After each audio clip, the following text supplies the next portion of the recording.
Either do what I say or pack your bags. That's what she told me out loud in front of 10 people. 2 of them were recording it. I don't remember standing up. I don't even remember pushing the chair back. But I remember the screech of it scraping the hardwood floor, sharp and violent, and the way every conversation at the dinner table just died, like someone had pulled the plug on sound. I also remember the smile on her face, tight, victorious, as if I had just proved her point. It was game night. That was the plan, anyway. Just a harmless night of wine and board games and fake laughter among her work friends. People who barely knew my name. Even after 4 years of marriage, I was the husband who fixed the router, showed up with groceries, and disappeared into the background when the photos were taken. I had a role, and it didn't include speaking up. Until I did. I hadn't planned to.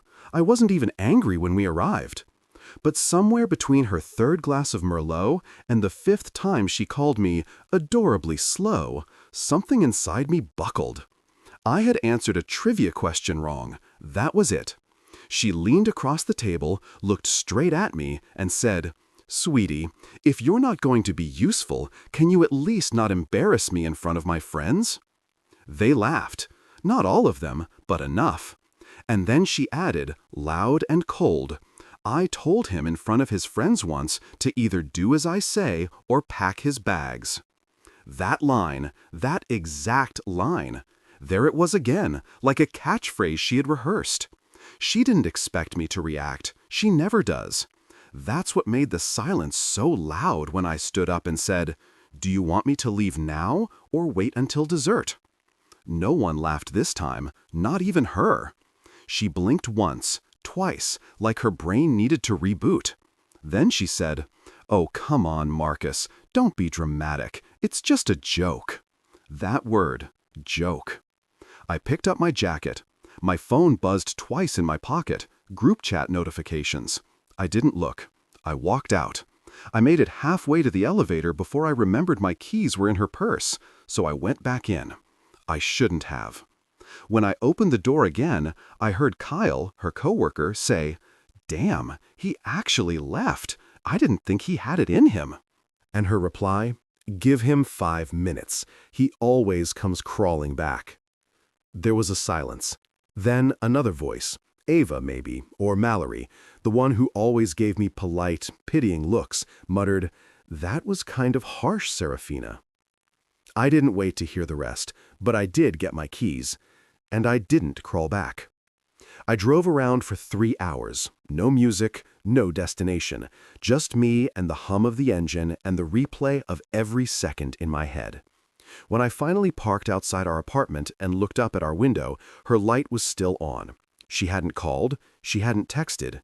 What I didn't know then was that she had sent a message, but it wasn't to me. And it would be the first domino in a collapse I never saw coming. I didn't sleep that night.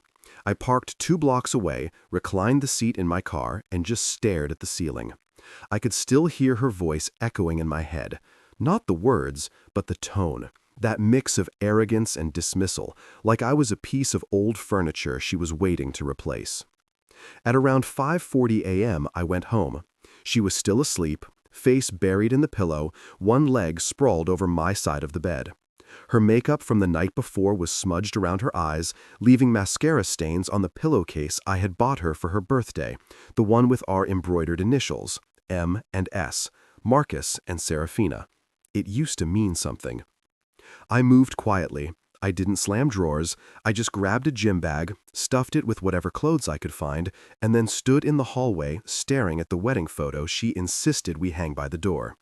It looked like someone else's life. Before I could leave, her iPad lit up on the nightstand. I know what you're thinking, and no, I don't make a habit of snooping. But in that moment, something tugged at me, a cold curiosity. So I picked it up. There was a message from someone labeled K. It read, "He's still sulking? Want me to stop by later?" There was no emoji, no flirt, just casual familiarity. I tapped the thread, my hands shaking. K. You seriously used the pack his bags line again? Seraphina. It always works. He shuts down, goes quiet, classic Marcus. K. You're cruel. It's hot. Seraphina. You don't mind taking over a broken project, do you? K. Not if I get to rebuild it my way. Seraphina. Then it's yours, sooner than you think. I don't remember putting the iPad down. I just remember the room tilting. All this time, I thought I was the problem. Turns out, I was just convenient. I walked out again, but this time I didn't go far. I parked across the street and watched our apartment window.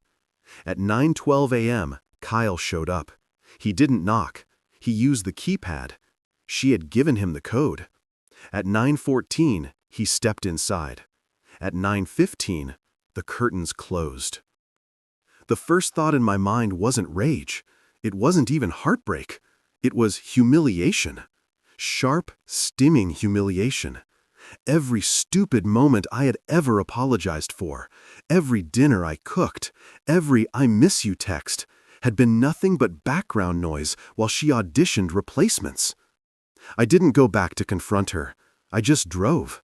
I ended up at a rest stop 90 miles out, sitting on a concrete bench, surrounded by vending machines and strangers, trying to remember when I stopped being a person and became someone else's script to rewrite.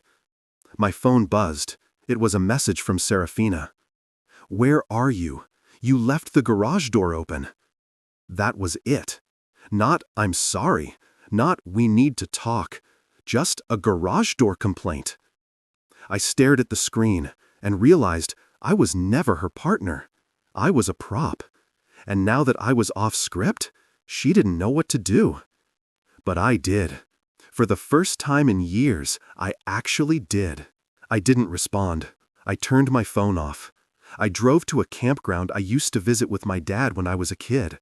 I found a quiet corner under the trees, rolled down the windows, and just listened to the night.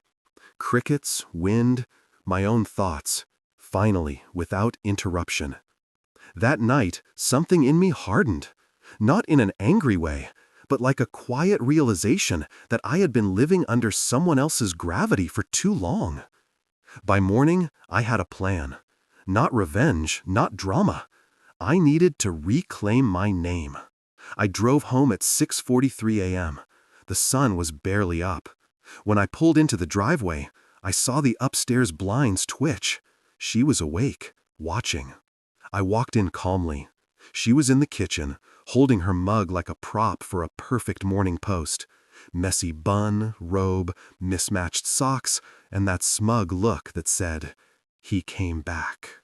"You want to talk?" she said, already half smiling. "No," I answered flatly. She tilted her head. "Excuse me?" "I'm not here to talk. I'm here to get what's mine and leave." Her smirk faltered. "You're being childish." "Maybe, but I'd rather be childish than disposable." She rolled her eyes. "Marcus, nothing happened. Kyle stopped by because he left his charger in my bag." I stared at her. "You give chargers code access now?" Silence. "You're twisting this," she said. I held up the iPad, already unlocked, the messages highlighted. She froze. "I read everything," I said. "You didn't make a mistake, Seraphina. You made a plan, and I was never part of it. I was just the warm-up act." She opened her mouth, but nothing came out. For once, she had no clever retort. I walked past her, grabbed a second bag I had stashed weeks ago in the coat closet, a just-in-case bag I never thought I'd use, and headed for the door. "Where are you even going?" she called after me. I paused at the threshold. "To wherever people don't treat me like a speed bump." Then I left. But that wasn't the end, not even close, because 2 days later I got a message from someone I never expected, someone who knew far more than they should. I spent the next 48 hours sleeping on a borrowed futon in the back room of an old auto shop. It belonged to Declan, a guy I knew from trade school. He gave me a key, a blanket, and a silent nod that said, "You're safe here." On the third morning, I powered my phone back on. The notifications flooded in. 22 texts from Seraphina, 3 missed calls from her mother, and 1 from an unknown number. The last one was a text. "She did this to someone else before you. I have proof. Meet me at 4 p.m., Orchard Lot by the burned-out diner. Come alone." At 4:01 p.m., a silver sedan pulled in. A woman stepped out, tall, maybe 40, wearing a green raincoat. She carried a file folder. "Your name's Marcus, right?" she asked. "She used to be married to my brother, until she drained his accounts and left him with forged divorce papers. She's done this before." She held the folder out to me. Inside were copies of text messages, receipts, wire transfers, all under the name Seraphina Lane, and photos of her with a man who looked like an older version of Kyle. The timestamps dated back 5 years. "She disappears when the mask slips," the woman said. "My brother lost everything. He's in recovery now. That's why I do this, so the next guy doesn't walk into the same buzzsaw." "Why me? Why now?" I asked.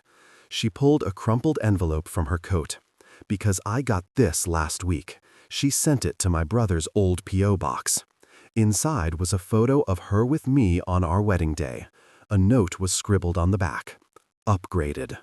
I was a trophy, a punchline, and a repeat performance. "I'm not here to tell you what to do," the woman said as she backed toward her car, "but you deserve to know who you're dealing with, and if she's following her pattern, you're not the last." She drove off. When I returned to the auto shop, I found my bag sitting outside the door, unzipped with a note taped to it. "She's been here, said she's your wife, took something, didn't want a scene." Inside, one thing was missing: my father's pocket watch. The only thing I could never replace. The watch wasn't just a keepsake. It was my father's final gift. He wore it every day for 30 years. When cancer made his hands too weak to wind it, he handed it to me without a word. Seraphina knew what it meant. She took it to taint anything pure I had left. Declan offered to help. "I got a buddy who can ping the last location if she's dumb enough to link it to a smart tag," he said. Turns out she was. The watch hadn't moved in 20 hours. It was in her office.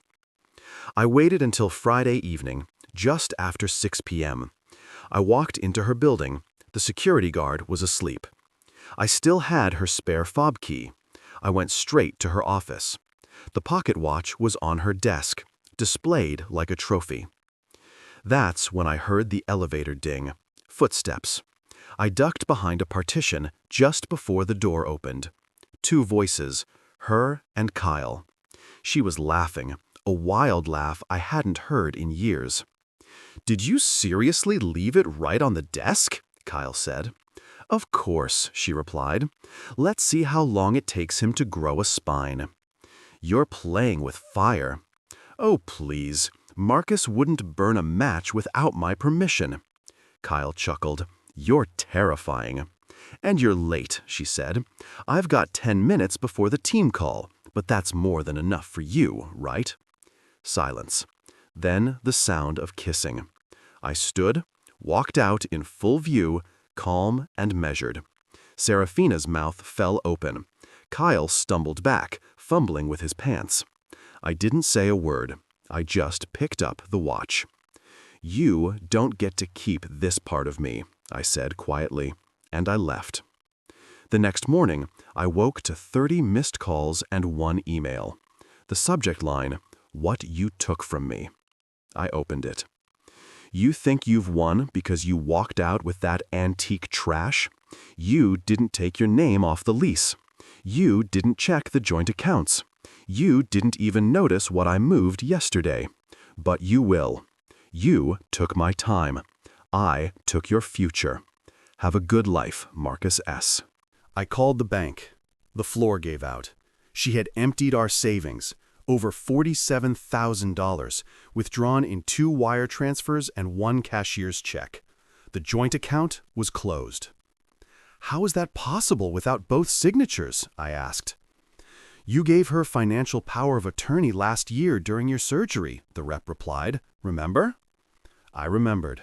I trusted her. She used that to dismantle everything. Then I remembered the storage unit where I'd stashed my tools and documents. I drove straight there. My code didn't work. The clerk told me the unit had been transferred to another authorized user yesterday, Seraphina Lane. It had been cleared out that morning. She was rewriting my life as if I never existed. Late that night, I got a message from Declan. "You need to see this now." Attached was a screenshot from Seraphina's Instagram. She was smiling on a balcony, wearing my father's watch around her neck like jewelry. Behind her, Kyle was wearing my hoodie. The caption read, "Built a life from scratch. Clean slate, no baggage." But she made one mistake. The photo was geotagged. The Harrow, a luxury high-rise. That one tiny oversight gave me exactly what I needed to get my life back. I spent the next 12 hours preparing for evidence, not confrontation. I visited a lawyer named Jonathan Pell, who called himself the Fire Exit. He listened to everything. "You still have the power of attorney paperwork?" he asked. "Good. We'll file to void it first thing Monday." When I stood to leave, he looked at me and said, "This is going to feel worse before it feels better." He was right. Because when I arrived outside the Harrow that evening, I saw my cousin, Ellie, walking into the building with Seraphina, laughing, hugging her, carrying a gift bag. The same cousin who had cried at our wedding. I felt nauseous. I left before they saw me. That night, I went through old messages and found a photo from 9 months ago, Seraphina and Ellie at brunch, wearing matching necklaces. The caption, "My chosen sister." It all clicked. She had spent years replacing my life with hers. I called my mother. She didn't say, "I told you so." She said, "Do you need a place to sleep, baby?" That night, I slept in my childhood bedroom, and in that quiet space, I found my voice again. The next morning, I scheduled an appointment with a forensic accountant. I had the folder from Seraphina's ex-sister-in-law. I had power of attorney revocation forms. I had screenshots, emails, voicemails. But most of all, I had time, something she thought she'd taken from me.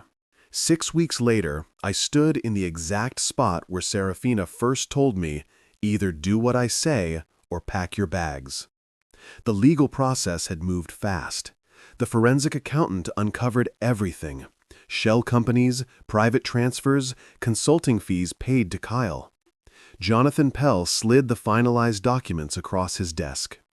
"You're free," he said, "and not just divorced, cleared." The court ruled that all funds taken from the joint account were to be returned, plus penalties. Her assets were frozen. She was required to return all my property, including my father's watch. I didn't press criminal charges. I didn't smear her name online. I didn't need to. Truth had already stripped her down further than revenge ever could. I wrote her a letter. I never mailed it. Instead, I mailed an anonymous copy of the forged financial transfer papers to the Harrow's leasing office. They evicted her 2 days later.